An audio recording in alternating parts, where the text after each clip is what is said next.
Welcome to my channel.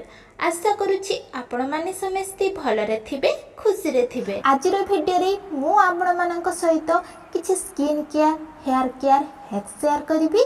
तो let न करी चलंतु स्टार्ट करिबा। तो हमर प्रथम हैक्स होछि स्किन केयर उपरे। जदि आपण माने clear bright and glowing skin चाहौ थांती तेबे आज आपण मानक सहित मु एक बहुत ही इफेक्टिव रेमेडी शेयर करी। से आपण मानक कौन कर राइस को 3 ରୁ 4 घंटा पानी रे पूरा बतुराई रखिबार अछि। जेमती राइस पानी रे भल भाव रे बतुरी जिवो। देन आपण मानक ताहार पेस्ट प्रिपेयर कर नेबार अछि। आपण मानक क्वेश्चन आस्तबो मु एठारे ग्लोइंग स्किन पाइबा पई काहे कि राइस के यूज करछि, कारण राइस रे एते सारा पोटेंट अछि मु जेते कहले सरबो नाही। फ्रेंड्स, राइस आम स्किन को ब्राइटन करथाए, ता सहित स्किन कॉम्प्लेक्शन को इंप्रूव करथाए। स्किन रे जदि pigmentation dark spot pimples mark देखा जाउ थाए ताहा को मध्य रिड्यूस करथाए। एवं आपण गोटे कथा जानले आश्चर्य हबे, कोरियन पीपल माने तांकर सब स्किन केयर प्रोडक्ट रे राइस को ही यूज करथांती। तो आपण माने बुझी पारथिबे राइस पेस्ट आम स्किन पे केते लाभदायक अटे। तो सेथिपाई मु एठारे राइस को यूज करछि, कारण मु चाहूछि मते देखुथिबा मो व्यूअर्स मानक स्किन रे जदि डार्क स्पॉट पिगमेंटेशन रे प्रॉब्लम थाए ताहा जेमति जल्दी जल्दी ठीक हो जाओ। देन आपण मानक एई राइस पेस्ट रे ऐड करिवार अछि कस्तूरी हळदी गुंड। कस्तूरी हळदी गुंड हम स्किन पाई बहुत ही बेनिफिशियल अटे, कारण एथिरे अछि स्किन लाइटनिंग प्रॉपर्टीज, जहां आपण मानक स्किन रे थिबा कोनोसी भी डार्क स्पॉट दाग चिन्ह को जल्दी जल्दी ठीक करथाए। तो आपण मानक एही दुटी जिनिस को भल भाबरे मिक्स कर देबार अछि। देन आपण मानक एहा को आपनक आइस ट्रे रे रखि नबार अछि। जेमिति हमें आइस प्रिपेयर करू ठीक सेमति आपण मानक एहा को आइस प्रिपेयर कर नेबार अछि।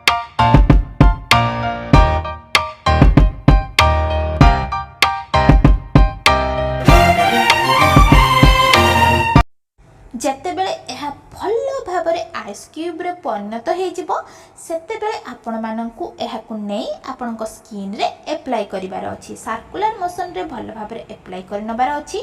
एहा आपनक स्किन को मॉइस्चराइज करथाए, स्किन को फ्रेश रखि थाए। ता सहित जदि आपनक स्किन रे कोनोसी भी प्रकार इरिटेशन इचनेस रो सिम्पटम देखा जाउ थाए ताहाको मध्य एहा क्लियर करथाए। तो आपण माने बुझी पारथिबे फ्रेंड्स, एहा आपनक स्किन पई केते लाभदायक अटे। जदि आपण माने प्रत्येक दिन मॉर्निंग रे एहा को आपनक स्किन रे यूज करिवे, तापर आपण देखिबे आपनक स्किन रे ग्लो। देन एहा को यूज कर साला परे 15 मिनिट परे फेस को ठंडा पानी रे वॉश करि नेबे।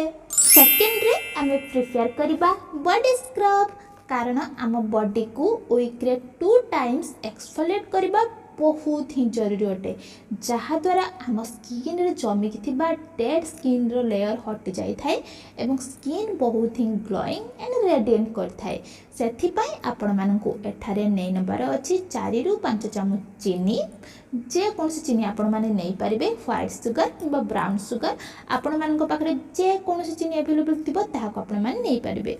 देन एथिरे आपण मानकु ऐड करिवार अछि कोकोनट ऑयल किबा ऑलिव ऑयल किबा आलमंड ऑयल। आपण मानक पाखरे जो ऑयल थिबो ताहाको आपण माने यूज करिवे। एहा को आपण माने 2 मिनिट पर्यंत एमति छाडी देबे, जेते चीनीटी हल्का हल्का अठाळिया भलिया होई कि आसीबो। देन आपण मानकु एहा को नै आपनको फुल बॉडी को भल भाबरे स्क्रब करनबार अछि।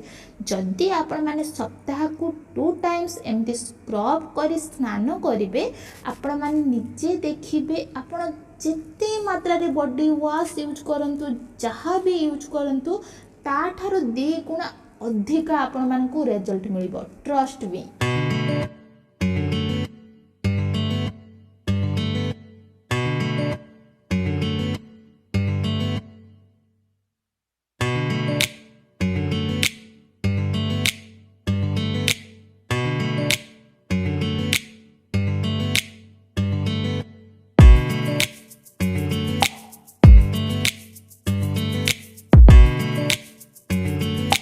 आमर थर्ड टिप्स होची टर्मरिक ड्रिंक।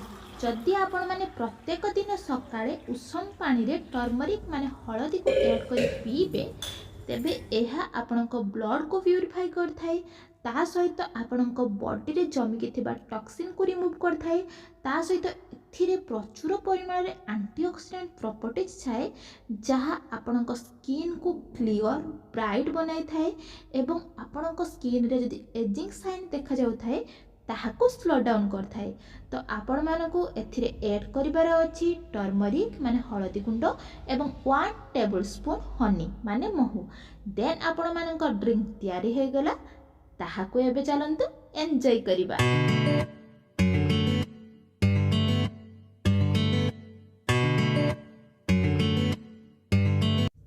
फर्स्ट पॉइंट होची aloe vera for dry skin.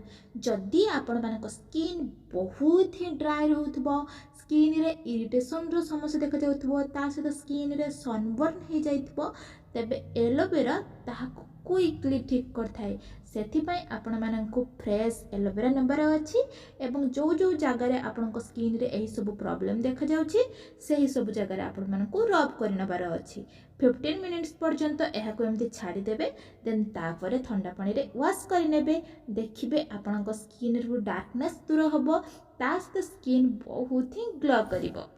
Fifth tips हेउछि ब्रशिंग हेयर। जदि आपण माने आपनको हेयर को healthy shiny free of tangles रखिया पई चाहथांती तेबे आपण माने दिन को 2 टाइम्स हेयर को भल्लो भाबरे कुंडांतु। मॉर्निंग रे एवं नाइट रे आपण माने चुटी को कुंडांतु जहा द्वारा हम स्कैल्प मसाज होय थाए ता सहित हम स्कैल्प रे ब्लड सर्कुलेशन मध्ये भलो भाबरे होय थाए जोथि पई हम हेयर ग्रोथ मध्ये बढ़ी थाए।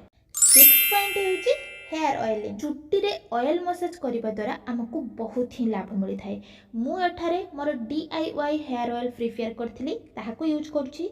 जदि आपण माने जानिया पई चाहथांती जे एही तेल को केमिति प्रिपेयर करिवे तेबे मते कमेंट सेक्शन ले कमेंट करी जणांतु मु आपण मानक सहित एही ऑयल रो प्रिपरेशन वीडियो मते निश्चय शेयर करबी। हेयर ऑयलिंग को ठीक भाबरे करिबा द्वारा आम हेयर रे देखा जाउथबा प्री मैच्योर ग्रेइंग हेयर को एहा ठीक करथाय ता सहित एहा आम स्कैल्प रे ब्लड सर्कुलेशन इंप्रूव करथाय ता सहित हेयर ग्रोथ को प्रमोट करथाय।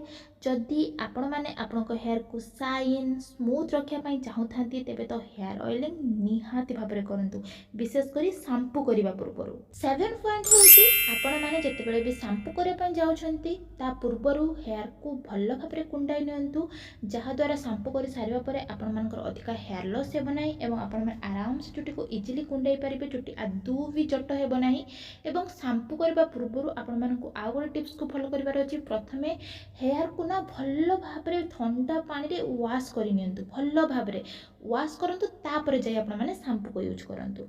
8 पॉइंट हेउछि डाइल्यूट एयर शैम्पू। शैम्पू करबा पूर्वरु आपण मानकु शैम्पू सहित पानी को मध्ये ऐड करिबार अछि बेसी पानी नुहे आपण माने ठीक मेजर करी पानी को ऐड करिवे देन शैम्पू सहित पानी को भलो भाबरे मिक्स कर देबे तापर जाई आपण माने एहा को आपणक स्कैल्प रे अप्लाई करिवे। एमिति हेयर वॉश करिबा द्वारा आपणक हेयर बहुत ही सॉफ्ट रहइबो ता सहित जदि आपण मानक स्कैल्प रे डेंड्रफ रो प्रॉब्लम थाए ताहा कमिबो हेयर लॉस कमिबो कारण आमे जतेबेले डायरेक्ट शैम्पू हम स्कैल्प रे अप्लाई करथाउ ना जहाँ भी शैम्पू रे केमिकल थाए ताहा आम स्कैल्प रे पूरा डायरेक्टली चली जाई थाए जोथि पई हमर अधिका हेयर फॉल होई थाए। तो आपण माने शैम्पू सहित पानी को सब ऐड करी ताहा को ही आपनक स्कैल्प रे अप्लाई करंतु तापर जाई आपण माने भलो भाबरे हेयर वॉश कर नियंतु। 9 पॉइंट हेउछि apply hair conditioner. Hair conditioner को आपण माने सब बळे हेयर रो लेंथ रे ही अप्लाई करंतु केबे भी स्कैल्प रे अप्लाई करिवे नाही एवं हेयर कंडीशनर अप्लाई करिबा द्वारा आपनक हेयर जदि अधिका ड्राई रहउथबो किंबा फ्रिजी रहउथबो ताहा कमी थाए ता सहित आम हेयर बहुत ही स्मूथ हो जाय।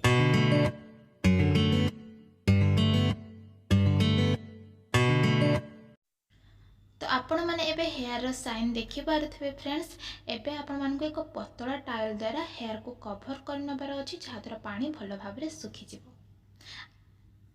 तो हेयर वॉश कर सला परे मो हेयर को पूरा ड्राई करि नै छी आपण माने मो हेयर को नोटिस करि पारथबे मो हेयर बहुत ही सिल्की एवं शाइन देखा जाउ। लास्ट पॉइंट हेउछि रिमूव मेकअप। आपण माने जतेबेले भी मेकअप रिमूव करंती कोन करथांती फास्ट जाई आपण माने डायरेक्ट फेस वॉश द्वारा फेस को वॉश कर दियंती सेमिति करंतु नहीं। सेमिति करबा द्वारा आम मेकअप ठीक भाव में रिमूव होई न थाए। तो सेथिपाई आपण माननकु कोनोसी भी बेबी ऑयल नेबार अछि किंबा कोकोनट ऑयल नेबार अछि ताहा द्वारा आपण माने फेस को भल्ल भाव में मसाज करंतु। देखि पड़थिबे मोर जो आईलाइनर किंबा काजल मु जहाँ भी अप्लाई करथली ताहा केमती बाहरी आसुची। तो एमिति करबा द्वारा आपनको मेकअप भल्ल भाव में बाहरी जिवो। आपनको फेस रे आदौ भी मेकअप जमिकी रहिबो नाही। तो एमिति करि सारिबा परे आपण माननकु एक भल्ल माइल्ड फेस वाश द्वारा फेस को वॉश करि नेबार अछि। देखिबे आपनको फेस पूरा पूरी क्लीन हो जिवो। जेते भी आपण माने हेवी मेकअप करि थांतु ना काहेकि आदौ भी मेकअप आपनको फेस रे रहिबो नाही। तो ए स्टेप को निहाती फॉलो करंतु जदि आपण माने एक हेल्दी स्किन चाहूथांती। विशेष करी राति रे सोइबा को जिबा पूर्वरु आपण माने मेकअप को भल्ल भाव में रिमूव करी तापरे जाई सुन।